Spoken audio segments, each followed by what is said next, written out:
Welcome to a very special Teach Me Snow Day. Today, I'm going to show you the top 3 ways to build a snowman. So one of the most vital parts of building a snowman is, of course, layers. Got my own personal heating system here. Then the next thing you got to do, of course, is be safe. I don't want to see any... And always watch your back for snowballs, apparently. That's rule 1A. Come here!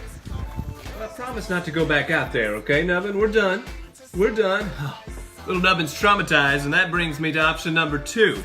Don't build a snowman. Stay inside. Eat soup. Drink coffee. It's delicious. For the actual building a snowman process, you're going to want to have a strong foundation. Gather a lot of snow, bring it on in together. This is at least my second time making one, so I know what I'm talking about. Looks like a good base. Then you got your second ball, you put that right there. Look at that, see how it's already becoming a snowman? We're 2/3 of the way done. Then you want a nice firm head, okay? You don't want this little guy to lose his head. All right. There we go.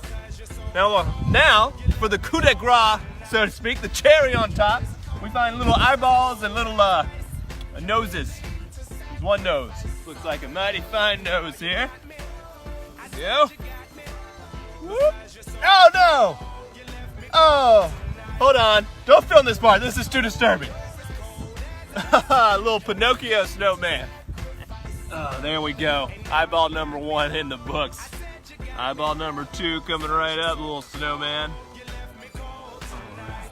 Look at him. Look at the snowman. Voila. That's the 3 best ways to build a snowman. Now, if you'll excuse me, I'm going back inside to get warm, get some coffee, huddle up with my dogs.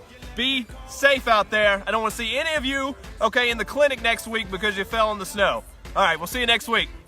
I've heard the camera adds 10 pounds. Snow adds 5. Because you're so cold, you left me cold tonight. You're as cold